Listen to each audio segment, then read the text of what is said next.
why do we crave routine? Like I was saying, some of us crave routine because we feel a lack of control. But what is it about routine that makes us feel in control? And it's that sense of familiarity. It's that sense of knowing what to expect. And the reason why it feels good is because your nervous system can finally relax. It doesn't need to worry about what comes next and how to prepare for what comes next.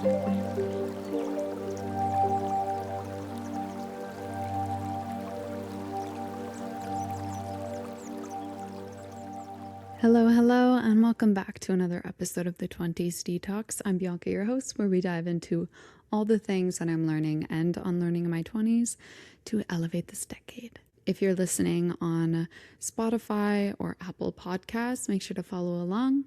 If you're watching on YouTube, make sure to subscribe and put the notifications on so you don't miss a post. As you guys already know, I mainly do my episodes after a journal dump. What came up for me a lot right now is the theme of routines. I used to have a very interesting relationship with routines. And I think as I've navigated my own ways of living to become more flexible after therapy, after going back and forth through the soft life and hustle life, I do have an entire podcast episode that I just released a couple weeks ago about that. I have created a much healthier relationship with routines. And because I've been on both ends of that extreme spectrum, I can recognize in other people, and especially creators online, when they are maybe on one extreme more than the other. You might see this a lot about keywords that say becoming that girl or getting my life together. You might follow YouTube creators that have new routines that pop up. I used to be someone that would create these amazing, perfect routines on paper. And it excited me. And it was like, this is what's going to get me up in the morning. And this is what's going to be perfect for me after I'm done work for the day. And I've lost the plot, really, on what routines are. I think a lot of people actually forget the point of routines, the purpose of them, beyond trying to have your life feel all together. And before I get into how I approach my routines now, I want to just tell you a quick story time because I'm about to go on a trip. I'm recording all of these in advance. So actually I'm on the trip right now. As I'm preparing for this trip, it made me think of the trip I did a full year ago today. Very last minute, I was given the opportunity to go on a retreat. It changed my life. And our days were set up in a way that was really about slowing down.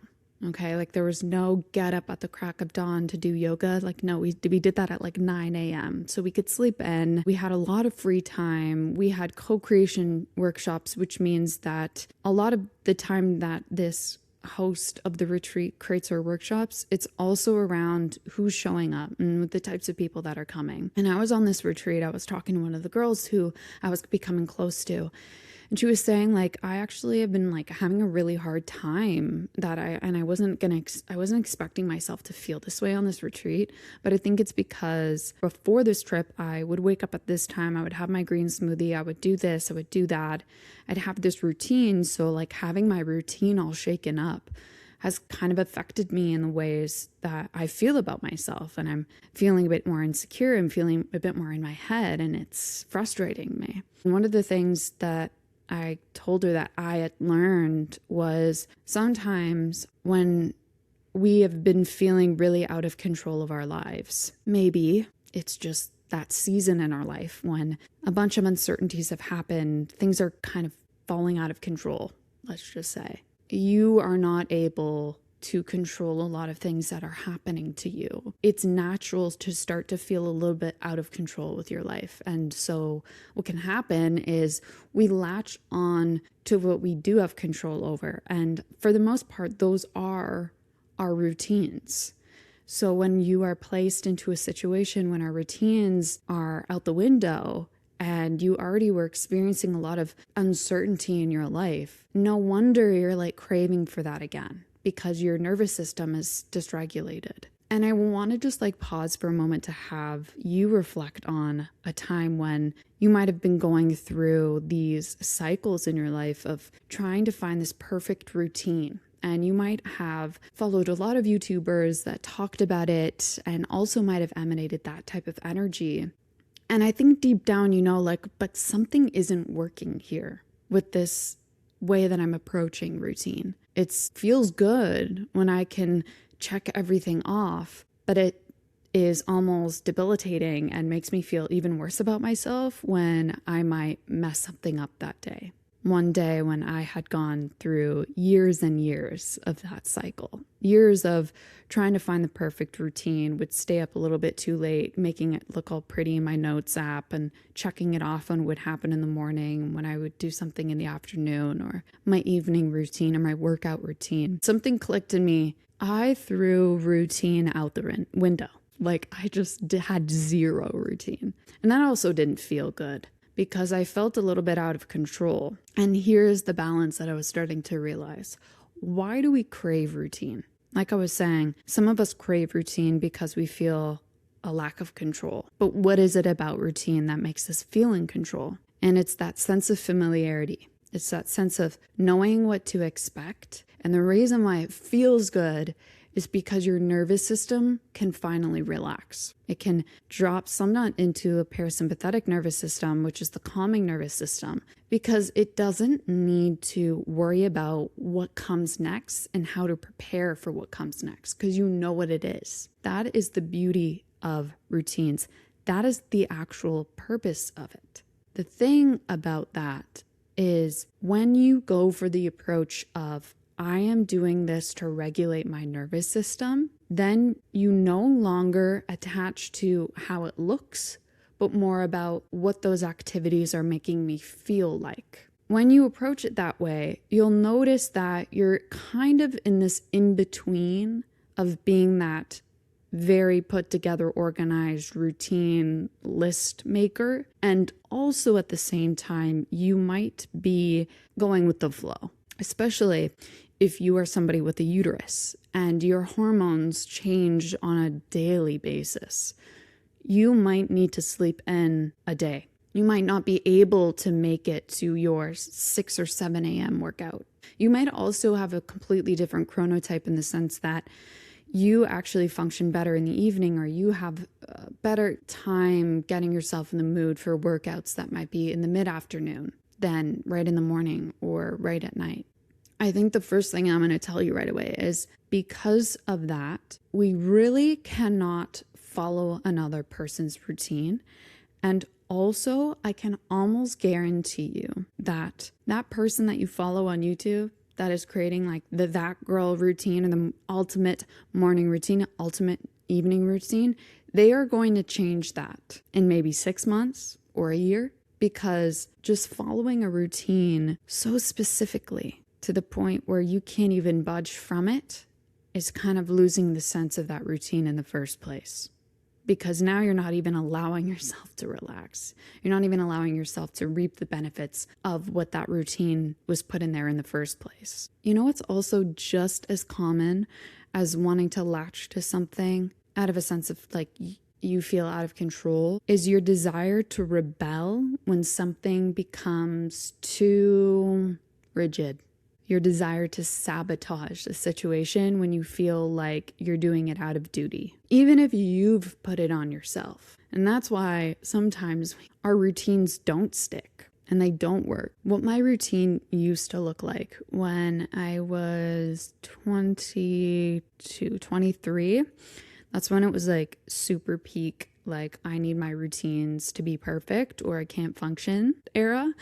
And that was because I had graduated from university. It was my first year post-grad and was feeling a lot of uncertainty. Was going through a lot. Friendship breakups because I moved away from a lot of my friends and we just like kind of fell apart. I was living like an hour and a half away from my boyfriend. I was navigating a change in career path. I felt so out of control. And that right there was what gave me the experience and perspective to notice in this girl a year ago being like, girl, I've been there. And this is okay that you feel this way. And I think it's almost necessary for you to remember that you've had those experiences so you don't slip into it later in your life. We need that experience. We need those learning lessons. what my routine looked like at this stage in my life was, like I'd wake up at a certain time. I'd have to wake up between this buffer. I'd meditate. I would have to journal for like 10 minutes. I'd have to eat a certain breakfast between this time. I'd have to follow a certain workout routine to a T. And then, I'd maybe have to be like, I have to go get my sunlight, or I have to have lemon water, and I have to do this and I have to do that. And I was also super over consuming lifestyle content. People were sharing their routines and what they found as the best practices within the wellness world for them to do. And so it ranged from, okay, I need to have my coffee at this time. Oh, just kidding. I need to have it an hour or two after waking up. Oh, just kidding. It needs to be 30 minutes after waking up. And so I felt pulled in all these directions, super confused. My routines never stuck because I was also reaching, all of this was out of perfectionism from a lack of control. Now, how do I approach routines? Routines are a way for me to regulate my nervous system. In order for me to know what the routine is going to look like, I need to understand where my nervous system is at. And how can that look like right now? Right now, as I'm preparing for a trip, it means when I get really overwhelmed mid-workday, because I feel like I am not doing as much as I would like to do, I'll notice this like resistance within me, and I'll be like, okay, I need to stop what I'm doing, and I need to go for a little walk. 10 minutes of fresh air, 15 minutes, either listen to music that will make me feel good, or I'll listen to the birds, or I'll feel like I throw on a book, or I'll listen to a podcast. I listen to what my body wants, and I listen to what I want. I'm not going to make reading a book, music time, walk time on a specific schedule because it takes away from the fun of life. I don't want your routines to start to take away from improvisation, spontaneity, playfulness. You can blend that into your life as well. You can have routines and rituals in your life allow for flexibility. What could my routine also look like right now? It's the time of the month for me. So it means that I actually need way more hours of sleep. Am I going to sleep in to noon? No. But I'm going to let myself get maybe an extra hour of sleep so that I'm able to not feel so exhausted throughout my day because I am on that time of the month. And naturally, our energies are lower. I think that in general, you need to give yourself that flexibility because if flexibility is not there, then your routine is no longer doing its job for you. But I know what you guys want. You want a little bit more about what I like to do for some of my mornings and for some of my workouts and my evenings. So there's a bit of non-negotiables that I do have. I just really wanted to talk about my experience with routines first and why I do them. So the first and foremost thing that you have to do is listen to your body. What that will tell you is the habit within that routine or ritual might look a little different with what your body wants. So let me talk about some of my morning ritual routines. My non-negotiables, the two things that I go for is mindfulness and joy. And that might look different depending on how I feel. For mindfulness, I usually lean towards a meditation. If I feel like I can't really get in the mood for a meditation, then I'll spend a few moments in silence. I'll sit outside. I'll just have a sense of mindfulness moment in the way that works with me. Sometimes my meditations can be 5 minutes, other times they can be 30. Sometimes they're self-guided, sometimes it's just with music, sometimes they're sitting in silence. Why is this all over the place? Once again, because my energy levels can be different. My sense of anxiety levels can be different. How my nervous system feels that day, my readiness levels, how my sleep was, my hormone levels, all of that changes the way that I show up for that. But it is a non-negotiable to practice mindfulness in the morning because I know that when I practice mindfulness, that sense of awareness and tendency to jump towards observation over judgment is more likely to happen when I have moments of mindfulness in the morning. And also, I have always gravitated towards doing it in the mornings because that is when I can have me time. My boyfriend doesn't wake up till a little bit later, And he is a huge night owl. So I usually have no evenings to myself. And so my mornings are the time when I can be with myself. Also, with my family, my dad wakes up early, but for the most part,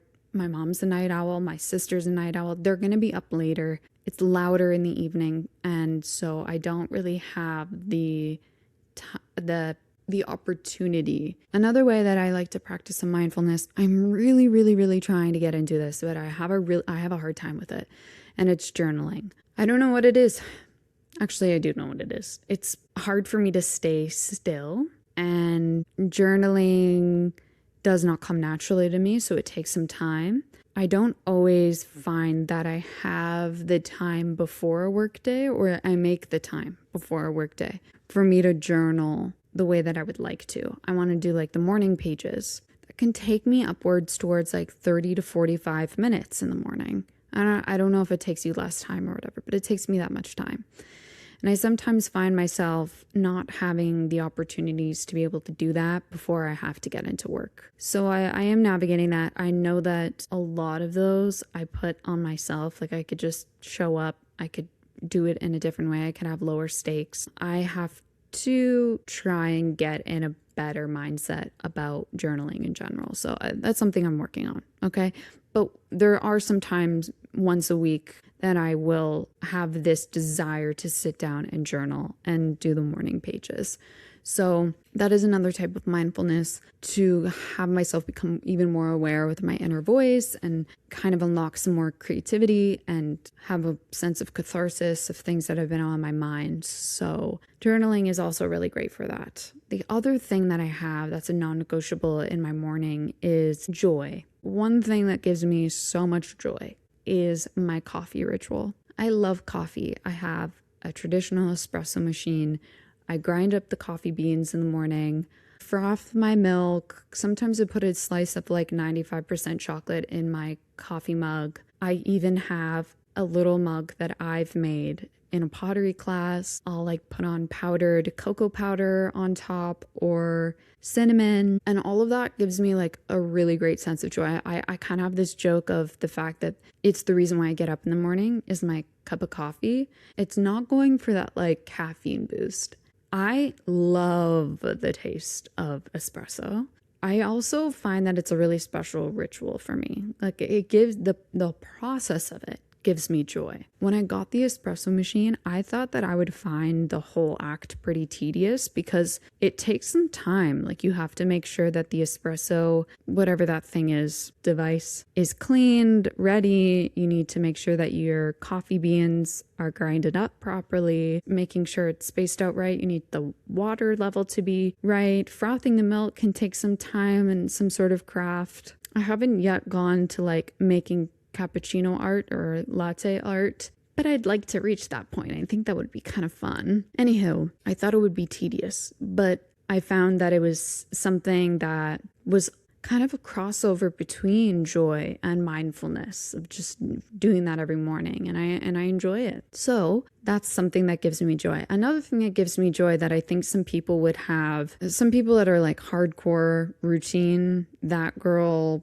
productive routines would find this not so great, is sometimes I put on like a little bit of a TV show before I get into my work when I have my breakfast and my coffee in the morning. I'll play feel-good things. Like for the longest time, I would watch Heartland in the morning. I've been watching Bridgerton, and I'm not watching an entire show. This might be like 10 minutes of a show, 15 minutes is why. Sometimes it can take me an entire week to get through like one TV episode, but I find it nice to start the day doing something that gives me joy. I also was like binging the Fourth Wing series throughout the winter, and I would read a little bit of that book in the morning before my workday. I used to think, oh, I need to read a little bit of a personal development book, or I need to read a little bit of a spirituality book for me to feel like I'm doing something good for myself before getting into work. But naturally with my work, I am not just tuning into my sense of creativity, but about the personal development world I'm writing about all day. And so I found myself realizing that if I dive right into personal development, it kind of feels like work for me. It feels like I'm going into work. And then I'll catch myself at the end of the day realizing I had not done anything all day that was just about fun and play, unrelated to a way of monetizing it for myself. So that's why watching a little bit of a TV show or reading a little bit of a fiction book in the morning is actually so important for me. And in fact, by doing so, replenishes this creative energy within me so that I can show up even more creative for the rest of the day. And I don't know, like I encourage you to think about ways of bringing more joy into your life. Like we are being a little bit too serious now. I think it's a byproduct of social media and hustle culture, capitalism, a lot of our Western culture. And as a result, we kind of see these little acts of joy and play as very frivolous. And we forget that it is what fuels our creative energy. It is what makes our mood higher to be even more productive at work, to be happier. It also allows us to stay within this momentum to continue and keep going. You need a little bit of that flexibility and balance. I think regardless, I've let go of these metrics behind my routine and what it needs to look like in that sense. I go for how it should make me feel. Afterwards, I feel consistent. And I want you to think about this. If you are somebody that is still unconvinced about a more flexible way of approaching routines, I want you to reflect on how you feel after your routine. Do you feel good consistently after your routine every day? And if you do, great. You might have this like perfect routine that just works for you. And you just know yourself so well that you've created that. But I can almost promise you that most of you don't. Maybe you feel good a little bit in the beginning. Maybe you feel amazing if you can click it all off. And then maybe a week or two will go by and the fun of it or the pride behind doing well with it just goes away. And you'll realize that the reason why it's not sticking is because there isn't a lot of intrinsic reasons for it. It's coming from a sense of external pressures for why you're doing these routines, because you want to look put together, because you want to say that you've done these things productive in the morning, because you want to say that you're working on your brain and your spirituality and mindfulness in a way that's by the book. That is where we lost the plot, because it's not going to benefit you as much until you listen to what your body and your mind is telling you. If you don't feel regulated after you perform a certain routine, what are you even doing it for? Routines are supposed to regulate our nervous system to feel good after, so that you can carry on with your day, because you know the rest of your day will be full of uncertainties. But if your routine is so that it looks good on paper, but it doesn't actually make you feel regulated, that's when you go on that trip, you're going to feel unbalanced. That's why when you don't follow it to a T, you're not going to feel good about yourself, because it's not for the right reasons. More of my routines. What do I do after work? One of the things that I absolutely do after work is something that grounds me. My mornings are for like opening up, feeling connected, centered. And then after work, it is more for turning back inward, grounding, connecting with what matters. So one of the things that I love to do is go for walks, be out in nature, reconnect with something that puts things into perspective. Because after a work day, it's very natural to get sucked in too deeply to your work, to that industry, to your life, and things feel a lot bigger than they really need to be. And what always puts things into perspective for me and feels small, but in a good way, is going out in nature, because I realize, oh my gosh, like this is what life's about. This is not really all those little things that I was stressing about doesn't matter to this like extremeness that I'm doing to myself here. So nature, super grounding for me, specifically nature walks, being in nature where I don't see a lot of man-made things. That helps me out a lot. Another thing that I do like to have within my evenings is I usually spend a lot of that time with my boyfriend. That's our time to be with one another, because even our weekends are kind of all over the place and we don't always have the opportunity to spend time with one another. So sometimes, like, I'd say more than not, the weeknights are when we can have like a date time together. Our weekends are way more for family and friends because there's usually always an event happening, or we create the event for ourselves. Sometimes I will also feel called to have like an evening workout. We have like the amazing ability to have our own gym here in this condo building. There's also a steam sauna that I love to do when I need extra grounding. Like sometimes when I notice, oh my gosh, that was kind of a stressful day, the best thing that I like to do is I go for a nature walk and then I'll come back, have a really nice dinner, and then I might do some stretching, some yoga, and then I'll do a steam sauna. And like, I'll just feel renewed after. Sometimes though, I have a lot of energy, especially when I am in my follicular and ovulation phase. And so I might go for a run. I might do an intense workout routine downstairs.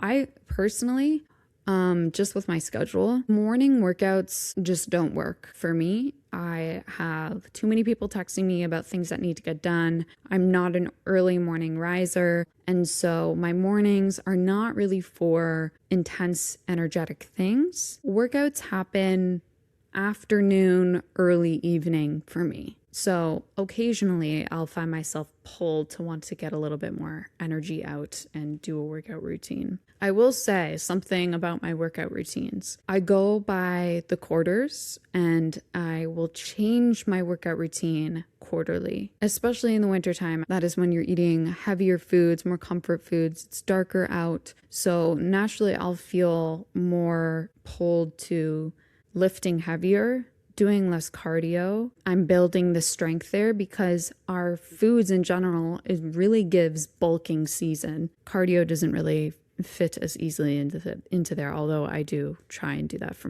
my heart health, of course. When it is the spring, summer seasons, I will lighten the weights, do a little bit more cardio. I also will alternate on a quarterly basis of the exercises that are working for my body and not. She's a personal trainer. She's been doing this for a very long time. She's my parents' age. I go to some of her workouts. My dad and mom have been doing her workouts for well over 20 years. And something that she was saying is we are born genetically with maybe some muscles and tendons within our bodies that are more developed than others. And because of that, and not just to mention how long your limbs are and how your body is formed, some workouts and exercises will benefit you more than others and vice versa. So when I am trying to develop like a workout split, I'll tweak it almost every quarter to know how my body is reacting to it. And sometimes I will notice, like I experienced when I had this really bad back injury a year and a half ago, one of the things that I realized that I needed to do more of was more stretching, more Pilates work, more core, yoga especially. That was the thing. Yoga. And I was doing too many exercises that were for the big muscles and I was neglecting the smaller muscles. And now that I have a better balance, I feel way healthier and if not stronger than before because I started doing that. And that's why I like to do the quarterly workouts, because it gives me 3 months to just focus on something and not have to think about too much on a weekly, daily basis. You're able to have a good amount of time to reflect on how things are working with you. And especially if you want to work with the seasons, then you can change your workout routines to align with this new energy that you're trying to embody, right? Like, so in the wintertime, we talk a lot about how it's a time of hibernation, a time of turning inward, a time of getting away from this like fast, productive, intense life, because that is what we experience the whole rest of the year. And leaning into the darkness that's around you, leaning into the heavier foods. I used to be so hard on myself with how my body looked in the winter. And I know I'm not alone with it. And it was a thing that we almost resisted so strongly and wanted to be the better person, to be like more disciplined and ripped in the wintertime, not just the summertime. And all that is BS. Like, you think about on a nature basis, there's a reason why we're craving warmer, heavier foods. It's because of how cold it is outside. And so it can be a beautiful time to be able to strengthen your muscles so that come the following seasons, you have that strength to be more athletic and do all those things that might be easier to access in the summertime. Because I know that winter sports can be quite expensive and inaccessible for a lot of people. Fall, I usually spend that time like slowing down my workout routines, has a little bit more cardio, faster paced things. In the spring, it's a similar season to autumn when I am like leaning into a faster workout routine, but I'm not going to overdo it because that'll shock my body. Summer is the time when it's like super fast and I'm doing a lot of cardio naturally because I'm swimming, I'm running, I'm biking, I'm outside playing so many sports, and I'm still doing, of course, strength training, but there is a season for everything, even our workouts. And then the last thing that I wanted to share is some occasional things that I like to do in my life. Some things that I like to do is I do like to travel and I do like to go on a vacation. And I know myself, and because of how I am self-employed and my work needs to continue working while I'm away, I like to not go on vacation too many times throughout the year, but I do. When I do it once, it's a big one. I prefer that because that is better for the way that I operate and how it makes me feel. So I'm going to be going on a trip for almost a month.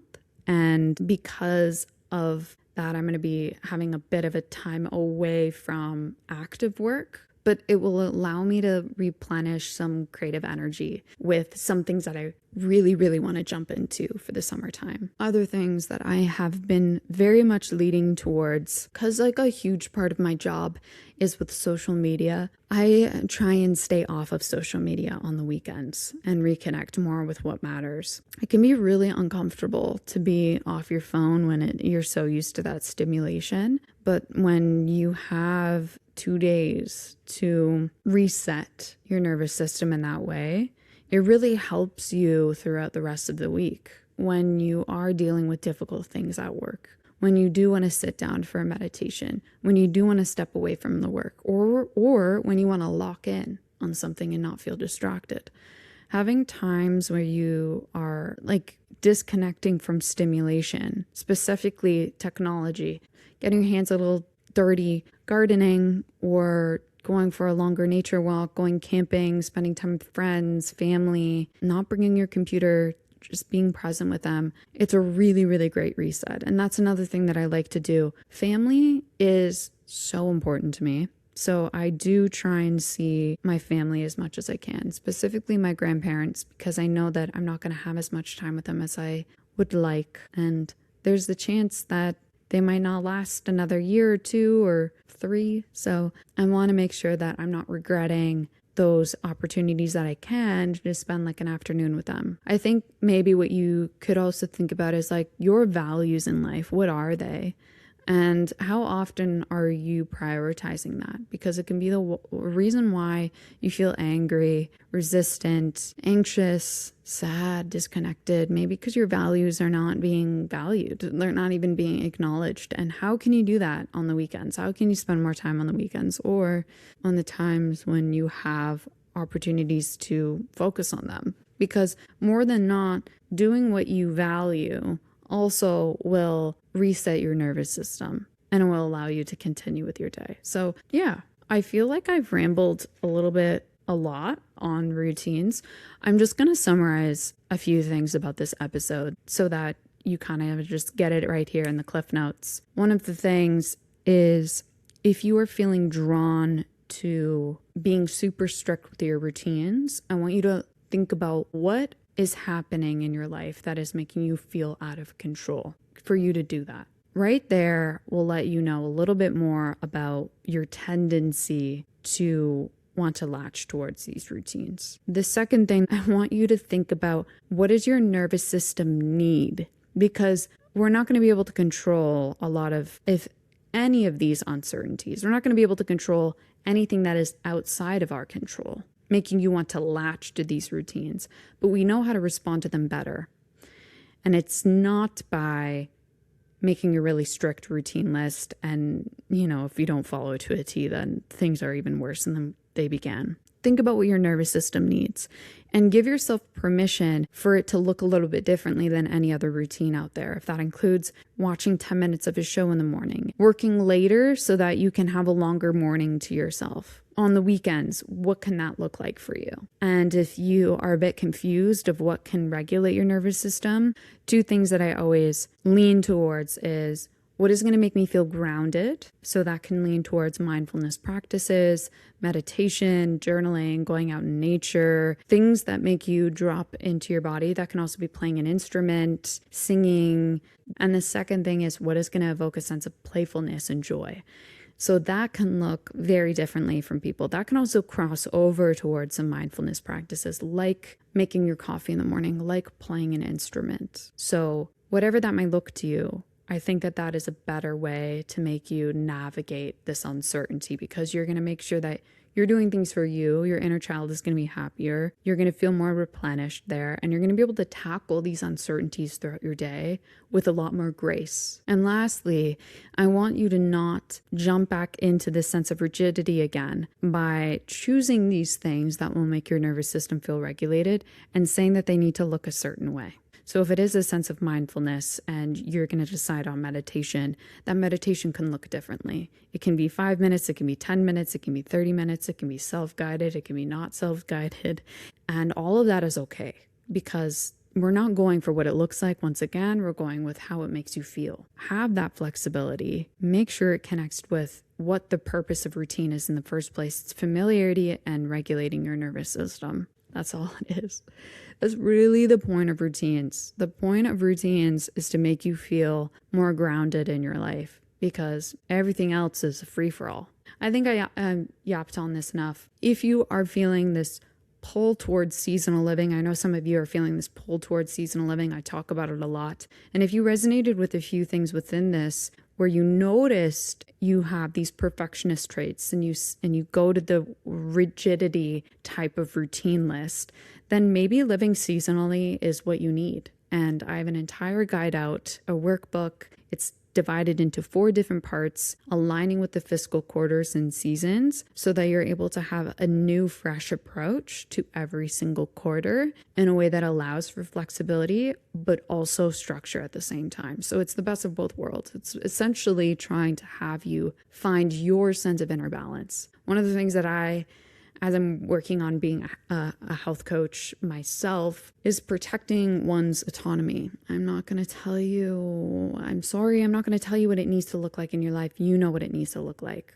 And this workbook allows you to explore what it will look like for you, so that it's sustainable, so that it sticks, and so that it feels good to you and it's you coded. Thank you so much for listening. I also have a weekly newsletter that goes out every single Sunday, connecting to the topics of the episode alongside giving you some more tips. So if you feel like I want a little bit more of a free taste of what I offer, it's completely free to sign up. It goes into your inbox every single Sunday. It'll give you some prompts and exercises so that anything that I share in this episode, you can try and do things for yourself to align it more in your life. So thank you so much for listening. I hope that you enjoyed this episode. If you did, share it with a friend. Make sure to download it, save it. And yeah, I'll see you next week. Bye.